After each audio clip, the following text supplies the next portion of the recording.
안녕하세요, 여러분. 정말 오랜만에 롱폼으로 찾아뵙는 것 같아요. 보시다시피 저는 이미 영국으로 잘 넘어와서 현재 영국 생활을 시작한 상태입니다. 요즘은 주로 영국 일상을 쇼츠로 담아내느라 롱폼을 찍을 시간이 없었는데 제가 석사 유학을 준비했던 그 과정들, 그게 제 기억 속에서 휘발되기 전에 여러분들에게 정보를 드리면 좋을 것 같아서 이렇게 카메라를 켜보았습니다. 오늘 영상에서는요, 석사 유학 준비 과정을 총정리하는 느낌으로 제가 왜 영국으로 석사 유학을 오기로 결심을 했는지, 석사 유학을 언제부터 시작을 했는지, 그리고 제가 유학원을 왜 선택했고 유학원에서 어떤 도움을 받았는지, 가장 궁금해하실 SOP 그리고 CV 작성 과정도 저만의 꿀팁을 한번 말씀드려보려고 합니다. 일단 석사 유학을 결심한 이유부터 한번 말씀을 드려봐야 될 것 같아요. 저는 교사를 관둬야겠다라고 생각을 하고 나서부터는 다른 필드에서 한번 일을 해보고 싶었어요. 그래서 제가 어떤 일을 하고 싶은지 한번 이렇게 정리를 해보니까 뭐 마케팅이라든지 PM이라든지 창업이라든지 이런 쪽으로 제가 관심이 있더라고요. 그래서 경영대학원에 가야겠다라는 결심을 먼저 하게 됩니다. 근데 모든 직장인 분들이 그러시겠지만 처음 시작했던 그 한국에서의 사회생활에 제가 조금 지쳐 있었고,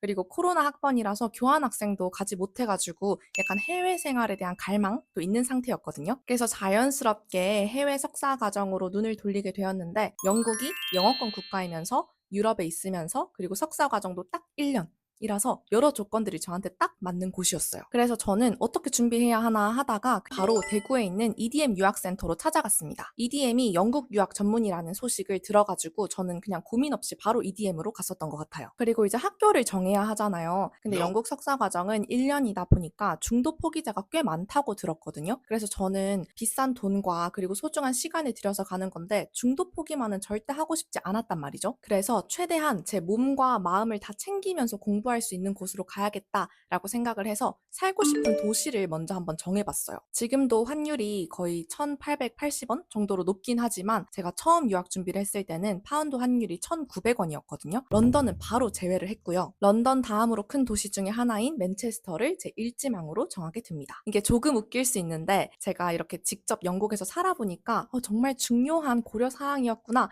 하는 거 몇 가지만 말씀드리자면요. 당연히 이제 학교와 그리고 코스 선택을 하시는 게 가장 중요하겠지만 그 다음에 고려하셔야 될 것이 바로 그 도시예요. 내가 그 도시에서 살 수 있는지. 사실 우리나라는 명문대학들이 대부분 서울에 몰려 있잖아요. 그런데 외국 같은 경우는 특히 영국도 그렇지만 좋은 대학들이 다 런던에만 모여 있는 건 아니에요. 여기저기 시골에 좋은 학교들이 있는 곳도 있기 때문에 내가 그 학교도 정말 좋고 그 도시도 정말 좋아서 1년 동안 행복하게 살 수 있는지 고려하실 때 도시도 진짜 꼭 고려를 해 보셔야 되는데요. 저는 그래서 공항이 있는지 그리고 한인마트가 있는지 이 여부를 좀 따졌습니다. 실제로 저는 영국 넘어오자마자 편도 9만 원에 파리 여행도 다녀왔고요. 매일매일 한식 요리를 해 먹어요. 근데 여러분 아시겠지만 여기서 한식 요리를 해 먹지 않으면 정말 삶의 질이 떨어질 것 같거든요. 그래서 여러분들에게 중요한 가치가 뭔지 한번 잘 생각을 해보시고 현명한 선택하셨으면 좋겠습니다. 더불어서 이 맨체스터라는 도시가 제가 지금 공부하고 있는 혁신 경영 그리고 창업과도 관련이 아주 높은 도시였어요. 이 도시가 영국 내에서 테크 허브라는 이미지로 브랜딩을 열심히 하고 있기도 하고요. 실제로 제가 와보니까 스타트업들이 진짜 많습니다. 그리고 공유 오피스들도 많고 내가 진짜 공부하고 싶은 내용을 여기서는 진짜 열정적으로 할 수 있겠다. 이런 것도 저는 열심히 고려를 했던 것 같아요. 그래서 아직까지는 제 선택에 만족을 하면서 다니고 있습니다. 그러면 구체적으로 제가 유학 준비 타임라인을 한번 말씀드려 볼 건데요. 사실 저는 조금 늦게 준비를 시작한 편이긴 하니까 그거 한번 감안해 주시면 감사할 것 같아요. 저는 EDM 유학센터와 함께 유학 준비를 했잖아요. 작년 2024년 11월 중순에 EDM 유학센터에 첫 방문을 해서 등록을 했습니다. 그리고 나서 그동안 SOP, 자소서, CV, 이력서 쓰고요. 저 같은 경우에는 지원 당시에도 IELTS 점수가 필요했어서 당시 IELTS 시험도 한번 치긴 했습니다. 이렇게 열심히 준비를 해가지고 한 3달 정도 뒤에 2월 말에 맨체스터 대학교에 지원을 했습니다. 그리고 나서 한 3주 있다가 2025년이죠. 25년 3월 12일에 첫 번째 조건부 합격을 받게 됩니다. 근데 이때 맨체스터 대학교에서 저한테 조건부 합격을 줄 때 IELTS 성적을 올려와라 라는 거였거든요. 그래서 제가 또 열심히 공부를 해서 IELTS 성적을 올려가지고 최종적인 합격 오퍼는 5월 1일에 받았습니다. 저는 급하게 준비했다고는 하지만 사실 11월, 12월, 1월, 2월, 3월, 4월, 5월 거의 7개월에 걸친 준비 과정이 있었거든요. 그래서 유학 준비하시는 분들은 이 영상 보시고 빨리빨리 준비하시면 더 좋지 않을까 싶어요. 있어요. 그리고 많은 분들이 유학원을 끼고 준비를 할지 그냥 혼자 준비를 할지 많이 고민을 하시잖아요. 그래서 저는 유학원이랑 같이 준비한 사람의 입장으로서 유학원에서 어떤 도움을 받았는지도 한번 말씀을 드려볼까 해요. 일단 가격이 제 생각보다 정말 정말 저렴했어요. 그래서 저는 이 가격에 이렇게까지 도움을 준다고? 진짜 소위 말해서 가성비가 괜찮다라고 친구들한테 계속 말하면서 준비를 했거든요. 일단 저는 직장 병행으로 준비를 시작을 했고 해외 경험도 전혀 없었기 때문에 누군가의 도움이 절실한 상황이었어요. 그래서 유학원에 방문을 하면은 이제 어느 과정부터 도와주시냐면 저에게 맞는 전공을 탐색을 하고 그 전공에 맞는 학교들도 막 여러 가지를 추천을 해주세요. 사실 저는 혼자서 집에서 영국 학교들을 알아볼 때는 당연히 이 학교가 여기보다 더 나은 거 아닌가? 이 학교에 가면 내가 얻을 도움이 더 많지 않을까? 이렇게 생각을 했었는데 유학원에서 이제 또 직원분들과 상담을 하다 보니까 제가 잘못 알고 있었던 부분들도 많더라고요. 이렇게 같이 학교를 탐색을 해주시고 그리고 여러분의 이렇게 최종 지망이 선택이 되시면 이제 본격적으로 자소서를 쓰셔야 될 텐데요. 이 자소서도 국문 자소서를 무료로 첨삭해 주셔서 저는 이게 정말 큰 도움이 됐던 것 같아요. 또 한국에서 자소서 쓰는 거랑 외국에서 자소서 쓰는 게 조금 느낌이 다르더라고요. 그래서 SOP 갈피를 잡는데 피드백을 주셔가지고 진짜 도움이 많이 됐습니다. 저 같은 경우는 번역은 이제 제가 영어 교사였기도 하고 또 우리는 챗GPT가 있으니까 번역은 그냥 제가 혼자 했는데 원하신다면 유학원의 도움을 받으셔도 돼요. 그리고 여기서부터가 진짜 큰 도움이 됐던 건데 일단 학교를 지원하고 나면 내가 서류를 제대로 잘 업로드를 했는지 내가 작성하는 칸에 뭔가 공란으로 비워둔 건 없는지 이런 거를 유학원 측에서 일일이 다 들어가서 시스템에서 점검을 해주시거든요. 근데 여러분도 아시겠지만 외국 사이트들이 진짜 복잡하고 한국 사이트들처럼 막 빨리빨리 그렇게 잘 안 돼요.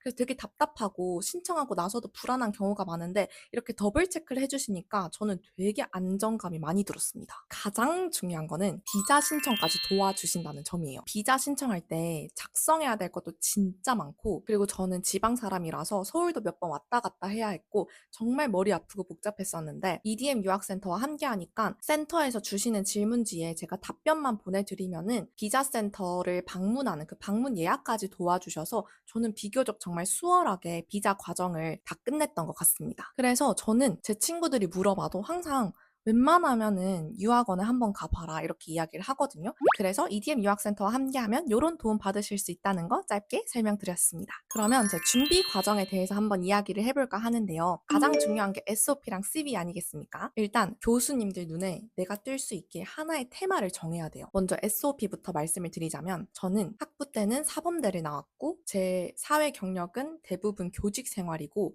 그런데 제가 석사로 가려고 하는 전공은 비즈니스 스쿨 안에 entrepreneurship 그리고 innovation이었단 말이죠. 그래서 이 교직 생활과 제가 가려고 하는 석사 전공 간에 뭔가 연결점을 찾기 위해서 노력을 굉장히 많이 했습니다. 제 경험을 막 긁어 모으다 보니까 제가 교사로 일할 때 에듀테크 선도교사로도 일했었고 AI 교과서 검토단으로도 활동을 했었어요. 그래서 저는 에듀테크 전문가라는 거를 제 자소서의 테마로 잡고 작성을 시작했습니다. 저는 아직도 진로를 탐색 중이라 제 진로를 확정하진 않았지만 이때 SOP에는 내가 이렇게 에듀테크에 대해서 잘 아는 사람인데 한국에서는 아직 에듀테크 정착에 뭔가 노력이 더 필요한 것 같다. 그래서 이 캐즘을 넘기 위해서 영국 에듀테크 되게 유명하니까 거기 가서 열심히 공부해가지고 한국이나 다른 나라의 에듀테크의 발전을 돕는 그런 컨설턴트가 되겠다. 이런 이야기를 썼어요. 이게 어떻게 보면은 저의 백그라운드와 그리고 또 석사 전공 간의 연결을 굉장히 매끄럽게 잘 했었다고 저는 느껴집니다. 그 다음은 이제 CV, 이력서라고 불리는 CV 작성에 대해서 말씀을 드릴 건데요. 저처럼 사회 경력이 길지 않으신 분들은 대학교 때의 경험도 막 탈탈 털어보셔야 되거든요. 일단 영문 성적표를 보시고 거기서 A 플러스 받은 과목들을 한번 형광펜으로 줄 쳐보세요. 근데 제가 왜 영문 성적표를 보라고 말씀을 드리냐면 이게 한국어로 생각했을 때는 이 전공이 내 석사 전공이랑 전혀 관련이 없어 보이는 수업인데? 라고 생각이 들어도 이게 영어로 보면은 또 이렇게 느낌이 다르거든요. 교육 행정이라든지 교육 실습이라든지 이런 과목이 경영대학원과 전혀 관련이 없어 보이잖아요. 근데 영어 성적표에는 administration 이렇게 나와 있고 그냥 교생 실습을 나간 거였는데 school internship 이런 식으로 기재가 되어 있어서 이건 약간 어필할 수 있겠다라고 생각이 들어서 이런 과목들을 뽑아서 한 번 더 강조를 해줌으로써 내가 전공은 다르지만 너네 과의 수업을 진짜 잘 이해할 수 있는 준비된 인재야 라는 거를 좀 적극적으로 어필을 했습니다. 그리고 나서는 여기서도 하나의 테마를 정하는 게 중요한데요. 저도 제 경력을 끌어모으다 보니까 퍼스널 브랜딩 그리고 SNS 마케팅 이렇게 두 가지를 제 주제로 정할 수 있을 것 같더라고요. 저는 에세이를 출간했던 베스트셀러 작가 출신이거든요. 그런데 이때 제 책을 홍보하기 위해서 작가용 인스타그램을 만들어서 정말 열심히 그 계정을 키웠었어요. 그래서 한때는 거의 3,000명 정도에 육박을 했었고, 이 SNS 마케팅을 통해서 제 책을 22살에 이제 교보문고, 예스24, 네이버 북스, 베스트셀러에 다 올랐던 경험이 있거든요. 그리고 대학교에서 학생 때 보조연구원으로 근무를 할 때도 학교 내 사업단의 SNS 운영을 제가 담당을 했어가지고, 내가 담당을 할 때 정확히 팔로워가 몇 명이 늘었고, 내가 특정 기간 동안 게시글을 얼마나 주기적으로 몇 개를 올렸는지 이런 걸 수치화를 해서 적으려고 노력을 했습니다. 교직 생활할 때도 홍보부 소속이었기 때문에 어떤 홍보 영상과 홍보 릴스를 제작을 했고 이거를 SNS 상에서 우리 학교의 이미지 브랜딩을 어떻게 하려고 노력을 했는지도 어필을 했고요. 마지막으로 제 개인 유튜브를 운영하고 있는 사실도 적긴 적었는데요. 그때 약간 저만의 꿀팁을 드리자면 지금도 제 유튜브 구독자가 1,000명이 조금 안 돼요. 되게 작고 소중한 채널인데 그 당시에는 한 300명 정도밖에 안 됐었거든요. 그래서 구독자 수를 적으니까 조금 뭔가 약간 부족해 보일 수 있겠다 싶어서 제가 어떻게 했냐면 구독자 수를 적지 않고 총 시청 시간을 적었어요. 나는 유튜브를 개설한 지 몇 개월밖에 되지 않았는데 총 시청 시간이 1만 시간이 넘는 아주 잠재력이 큰 계정을 운영하고 있다. 이런 식으로 적어서 조금 더 저의 퍼스널 브랜딩이나 좀 마케팅에 대한 능력을 좀 어필을 하려고 했습니다. 오늘은 제가 왜 영국 석사 유학을 결심을 했는지, 그리고 지원 타임라인은 어떻게 되는지, 그 과정에서 어떤 노력을 했는지 짧게 말씀을 드렸는데요. 올해 유학 준비를 하시는 분들께 조금이나마 도움이 되었으면 좋겠습니다. 질문 있으시면 댓글 남겨주시고, 이 영상이 도움이 되셨다면 좋아요 남겨주시고, 영국 일상이 궁금하시다면 구독까지 부탁드려요. 그럼 우린 다음에 또 만나요. 바이바이.